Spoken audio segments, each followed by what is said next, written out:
Selamat siang, kita bertemu kembali di dalam pembahasan teori konsumsi. Nah, teori konsumsi itu adalah studi mengenai pola dan faktor-faktor yang mempengaruhi konsumsi masyarakat. Pemahaman yang baik tentang teori ini akan membantu untuk mengembangkan kebijakan ekonomi yang efektif untuk meningkatkan kesejahteraan masyarakat.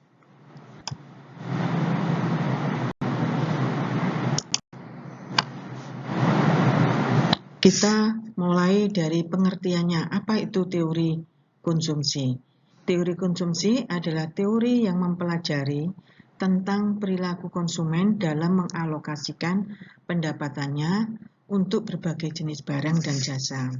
Fokus teori ini berfokus pada faktor-faktor yang mempengaruhi konsumsi. Faktor-faktor yang mempengaruhi konsumsi itu seperti pendapatan, harga, dan preferensi konsumen. Tujuan mempelajari teori ini adalah untuk memahami pola konsumsi masyarakat dan mengembangkan kebijakan ekonomi yang sesuai. Nah, ada teori konsumsi itu 3 jenis. Yang pertama teori konsumsi yang dikemukakan oleh Keynes, yang kedua teori konsumsi yang dikemukakan oleh Milton Friedman, yang diberi nama permanent income hypothesis. Yang ketiga adalah teori yang dikemukakan oleh Modigliani. Ini namanya life cycle hypothesis. Nah, kalau teori konsumsi dari Keynes, teori konsumsi Keynes ini menggunakan pendekatan makroekonomi dan fokusnya pada pola konsumsi secara agregat. Asumsi utamanya, konsumsi ini bergantung pada pendapatan saat ini, bukan pendapatan masa depan. Nah, teori ini punya implikasi. Apa implikasinya? Teori ini menyarankan bahwa kebijakan fiskal dapat mempengaruhi tingkat konsumsi dan pertumbuhan ekonomi. Fungsi konsumsi Keynes ini, konsumsi satu yang pertama adalah konsumsi saat ini. Konsumsi saat ini bergantung pada pendapatan saat ini. Kemudian yang kedua, kecenderungan mengkonsumsi. Kecenderungan mengkonsumsi cenderung menurun seiring dengan peningkatan pendapatan.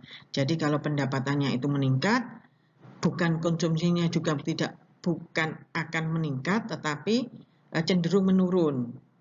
Karena tidak seluruhnya pendapatan itu digunakan untuk konsumsi. Yang ketiga yaitu fungsi konsumsi Keynes ini tabungan, berpengaruh pada tabungan. Tabungan itu akan meningkat saat pendapatan naik, karena tidak seluruh pendapatan digunakan untuk konsumsi. Nah, bila digambarkan konsumsi dari Keynes itu seperti di samping kanan gambar kurva tersebut, bahwa kurva konsumsi Keynes ini berbentuk kurva linier yang naik dari kiri bawah ke kanan atas. Interpretasi dari kurva ini menggambarkan bahwa konsumsi itu akan meningkat seiring dengan peningkatan pendapatan. Namun, bila kita melihat konsumsi secara marginal, yaitu konsumsi marginal itu adalah konsumsi akibat tambahan pendapatan. Namun di dalam teori Keynes ini, teori konsumsi Keynes ini,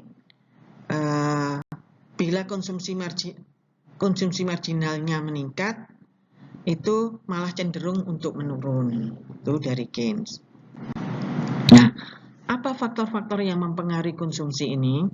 Faktor-faktor yang mempengaruhi konsumsi ini adalah yang pertama pendapatan, yang kedua adalah kekayaan, yang kedua adalah kredit, yang empat adalah preferensi.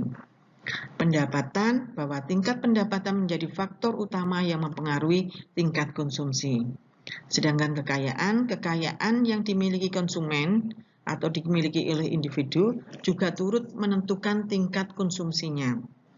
Yang ketiga adalah faktor yang mempengaruhi konsumsi adalah kredit.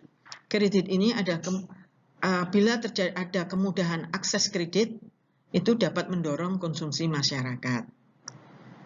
Faktor yang keempat itu adalah preferensi. Selera dan preferensi konsumen juga berpengaruh pada pola konsumsinya. Nah, apa implikasi teori konsumsi ini? Implikasi yang pertama pada kebijakan fiskal. Teori konsumsi Keynes ini akan menyarankan penggunaan kebijakan fiskal untuk mempengaruhi tingkat konsumsi. Yang kedua, berimplikasi pada pertumbuhan ekonomi. Dengan meningkatnya konsumsi akan dapat mendorong pertumbuhan ekonomi melalui peningkatan permintaan agregat. Yang ketiga, berimplikasi pada stabilitas ekonomi. Dengan memahami pola konsumsi akan berguna untuk memahami atau untuk kebijakan tentang stabilitas ekonomi jangka pendek. Nah, jadi itu yang dikemukakan oleh Keynes, ya. Konsumsi itu ada apa? Konsumsi itu seluruh pembelian barang dan jasa akhir yang sudah siap dikonsumsi oleh rumah tangga untuk memenuhi kebutuhannya. Itu konsumsi. Itu pengertian dari konsumsi. Berikutnya, teori konsumsi dari Milton Friedman atau teori pendapatan permanen atau biasa disebut permanent income hypothesis. Fokus teori ini berfokus pada pendapatan jangka panjang, bukan pendapatan saat ini. Ini yang membedakan dengan Keynes. Kalau Keynes, dia berpendapat bahwa yang mempengaruhi konsumsi itu adalah pendapatan saat ini. Namun menurut Friedman, konsumsi itu dipengaruhi oleh pendapatan jangka panjang. Asumsi dari teori ini, konsumen atau individu mengkonsumsi sesuai dengan pendapatannya yang diharapkan dalam jangka panjang. Implikasi dari teori ini bahwa perubahan pendapatan sementara tidak terlalu mempengaruhi konsumsi. Nah, yang ketiga itu adalah teori konsumsi siklus hidup atau life cycle hypothesis yang dikemukakan oleh Modigliani. Fokus teori ini adalah pada teori ini melihat konsumsi sepanjang siklus hidup individu, bukan hanya saat ini. Asumsinya, konsumen atau individu mengkonsumsi untuk memaksimalkan utilitas sepanjang hidup. Implikasi dari teori ini, konsumsi itu dipengaruhi oleh tahapan. Ada beberapa tahapannya, bahwa konsumsi itu dipengaruhi oleh tahap siklus hidup seperti usia, jumlah tanggungan, dan masa pensiun. Nah, itu menurut Modigliani dalam teorinya teori konsumsi siklus hidup atau life cycle hypothesis, bahwa manusia itu